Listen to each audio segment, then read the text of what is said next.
Il est de retour. Après des mois d'incertitude, de blessures et de doutes, Neymar a officiellement été convoqué par Carlo Ancelotti pour représenter le Brésil à la prochaine Coupe du Monde. Un nom, une réaction. La salle a mis de longues secondes à se calmer tant l'émotion était palpable.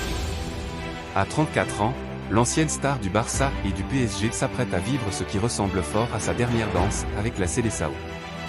Mais derrière l'euphorie collective se pose une question que tout le Brésil murmure tout bas, ce retour est-il vraiment une bonne chose pour les Arriverde? C'est ce que nous allons analyser ensemble. Depuis plusieurs semaines, le Brésil retenait son souffle. L'annonce de la liste des joueurs convoqués pour la Coupe du Monde était devenue un véritable événement national, et un seul nous concentrait toutes les attentions, Neymar. Pas Vinicius Junior, pas Endrick, pas Rafinha. Neymar. Comme si, malgré les années qui passent, malgré les blessures qui s'accumulent, malgré les polémiques qui ternissent son image, le peuple brésilien ne pouvait tout simplement pas envisager une Coupe du Monde sans lui. Et quand Carlo Ancelotti a finalement prononcé son nom lors de la conférence de presse de dévoilement de la liste, la salle a littéralement explosé. Des journalistes, pourtant habitués à couvrir ce genre d'événements, n'ont pas pu cacher leur émotion. Il a fallu plusieurs secondes avant que le calme revienne. Cette scène, à elle seule, résume parfaitement ce que représente Neymar pour le football brésilien. Il n'est pas qu'un joueur, il est un symbole, une icône, presque une religion. Absent de la Seleção depuis 2023, le Né avait traversé une période extrêmement difficile. Une grave blessure au genou contractée sous les couleurs d'Al Hilal en Arabie Saoudite l'avait tenu éloigné des terrains pendant de longs mois. Beaucoup pensaient alors que sa carrière internationale était définitivement terminée. Mais Neymar, comme les grands champions, a refusé de rendre les armes. Son retour à Santos, son club formateur, a marqué le début d'une renaissance que peu osaient espérer. C'est ici que le message d'Ancelotti est particulièrement important à comprendre. Depuis sa prise de fonction à la tête de la Seleção, le technicien italien n'avait jamais fermé la porte à Neymar, mais il avait posé une condition claire et non négociable, la forme physique. Pas de place pour la nostalgie, pas de convocation honorifique pour récompenser une carrière exceptionnelle. Ancelotti voulait un Neymar capable de jouer, de courir, de peser sur les matchs. Et visiblement, Neymar a répondu présent. Depuis son retour à Santos, il affiche des statistiques solides, 6 buts en 15 matchs en début de saison, des prestations qui ont convaincu le staff brésilien de lui redonner sa chance. Ce ne sont pas des chiffres stratosphériques, certes, mais ils témoignent d'un joueur en forme, disponible, et surtout, d'un joueur qui a retrouvé le plaisir de jouer au football. Ancelotti lui-même a pris soin d'expliquer sa décision avec une transparence désarmante. Il a déclaré: « Nous avons suivi Neymar tout au long de l'année. C'est un joueur important, il le sera encore plus à cette Coupe du Monde. Il a le même rôle et les mêmes obligations que les 25 autres joueurs. Il peut jouer, ne pas jouer, entrer en jeu en cours de match ou rester sur le banc. Il a moins de responsabilités que les autres. C'est un joueur expérimenté. » Ces mots sont révélateurs. Ancelotti ne fait pas de Neymar le sauveur de la Seleção. Il l'intègre comme un élément parmi d'autres, avec un rôle probablement de remplaçant de luxe, mais un rôle clairement défini. C'est une approche mature, pragmatique, et surtout respectueuse envers les autres joueurs de l'équipe. Parlons football pur. Dans un groupe qui compte déjà Vinicius Junior, l'un des meilleurs joueurs du monde, Rafinha, le capitaine indiscutable de cette équipe, et Endrick, le prodige de 18 ans promis à un destin exceptionnel, on pourrait légitimement se demander quelle est la place de Neymar. La réponse est simple, il apporte quelque chose qu'aucun de ces joueurs ne possède encore. L'expérience des grandes désillusions. Neymar était là en 2014, quand le Brésil a subi l'humiliation historique du 7-1 face à l'Allemagne, en demi-finale, sur ses propres terres. Il était là en 2022, au Qatar, quand la Seleção s'est inclinée en quart de finale face à la Croatie, au tir au but, dans des circonstances cruelles. Ces échecs, aussi douloureux soient-ils, sont une source d'enseignement que seuls ceux qui les ont vécus peuvent transmettre. Dans un vestiaire rempli de jeunes talents brillants mais encore inexpérimentés sur la scène internationale, la présence d'un vétéran comme Neymar peut faire la différence au moment où la pression devient écrasante.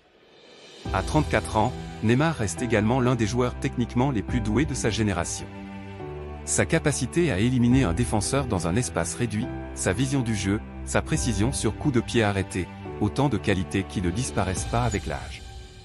Un éclair de génie de sa part, même en 10 minutes de jeu, peut changer le destin d'un match. Et dans une Coupe du Monde, un match peut changer le destin d'une nation. Il y a enfin la dimension symbolique, qu'il serait stupide de négliger. Le football brésilien, c'est une identité, une culture, une façon d'être. Et Neymar, avec toutes ses qualités et tous ses défauts, incarne encore cette identité. Son retour dans le maillot jaune et vert, c'est un message envoyé au monde entier. Le Brésil est de retour, et il veut sa 5e étoile. Soyons honnêtes. Ce retour n'est pas sans risque, et il serait malhonnête de ne pas les évoquer. Le premier problème, c'est l'état physique réel de Neymar. Si ses statistiques à Santos sont encourageantes, il faut rappeler qu'il évolue en Brasileirão, un championnat loin du niveau de la Premier League, de la Liga ou de la Ligue des Champions. La différence d'intensité entre le football brésilien et le niveau d'une Coupe du Monde est considérable. Neymar sera-t-il capable de tenir le rythme face aux meilleures équipes du monde? La question est légitime. Sa fragilité physique, récurrente tout au long de sa carrière, est également un motif d'inquiétude sérieux. Les blessures ont rythmé la vie de Neymar depuis des années. Une cheville récalcitrante, un genou fragilisé, un corps qui a clairement accumulé les traumatismes. À 34 ans, dans un tournoi aussi exigeant physiquement qu'une Coupe du Monde, le risque d'une rechute est réel. Et si Neymar se blesse en phase de poule, l'impact psychologique sur le reste de l'équipe pourrait être dévastateur.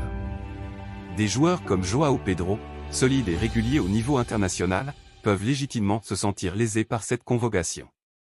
Ancelotti a lui-même prévenu que Neymar devrait mériter sa place sur le terrain. Mais dans les faits, est-ce vraiment ce qui se passera? Ou la pression populaire finira-t-elle par pousser le sélectionneur à aligner Ney, même quand la logique sportive commanderait autre chose? Le deuxième problème est plus délicat à aborder, mais il est réel, la fragilité émotionnelle de Neymar. À 34 ans, le Brésilien n'a toujours pas réglé certains de ses démons intérieurs. Ses réactions excessives face aux arbitres, ses coups de sang en plein match, son comportement parfois enfantin face à l'adversité, autant d'éléments qui peuvent devenir de véritables bombes à retardement dans un contexte aussi électrique qu'une Coupe du Monde. Une expulsion stupide, une altercation inutile, et c'est toute la dynamique de l'équipe qui peut s'effondrer. Ancelotti prend donc un risque. Un risque calculé, sans doute. Mais un risque réel. Alors, ce retour est-il une bonne ou une mauvaise chose pour le Brésil? La réponse honnête est les deux à la fois. D'un côté, Neymar apporte une expérience irremplaçable, un talent intact malgré les années, et une dimension symbolique qui galvanise tout un peuple. Dans le meilleur des scénarios, il peut être ce joker de luxe qui surgit au moment crucial et délivre son pays. Ce serait un dénouement digne des plus grands romans sportifs. De l'autre côté, son corps fragilisé et ses émotions parfois incontrôlables restent des variables dangereuses dans l'équation brésilienne. Le pire des scénarios, une blessure précoce ou une expulsion sur coup de tête, est tout aussi plausible. Ce qui est certain, en revanche, c'est que Neymar aborde cette Coupe du Monde avec une conscience aiguë de ce qu'elle représente.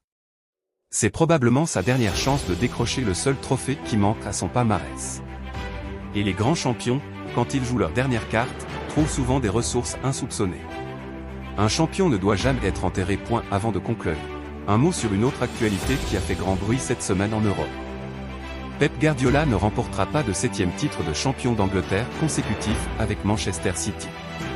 Après le nul concédé à Bournemouth, 1-1, les Citizens ont officiellement laissé filer le titre au profit d'Arsenal, qui soulève ainsi son premier championnat depuis 2004. Une fin de saison décevante pour City, qui alimente naturellement les rumeurs sur l'avenir du technicien espagnol. Interrogé en conférence de presse, Guardiola a choisi la prudence et la sagesse. Il me reste encore un an de contrat. La première personne à qui je dois parler est mon président. Nous avons décidé ensemble qu'à la fin de la saison, nous nous assoirions pour en discuter. Ensuite, nous prendrons une décision. Des mots qui n'écartent pas un départ, mais qui ne le confirment pas non plus. La tendance dans la presse anglaise penche vers une séparation, mais rien n'est acté. Rendez-vous en fin de saison pour connaître le verdict. Ce retour de Neymar avec la Seleção, c'est avant tout une histoire humaine magnifique, celle d'un homme qui refuse de mourir footballistiquement, qui revient de loin pour tenter d'accomplir son destin. Que vous soyez convaincu ou sceptique, une chose est indéniable, avec Neymar, il ne se passe jamais rien de banal. Et pour une Coupe du Monde, c'est peut-être exactement ce dont le Brésil a besoin. Si cette vidéo vous a plu, n'oubliez pas de liker et de vous abonner. On se retrouve très bientôt pour une nouvelle analyse.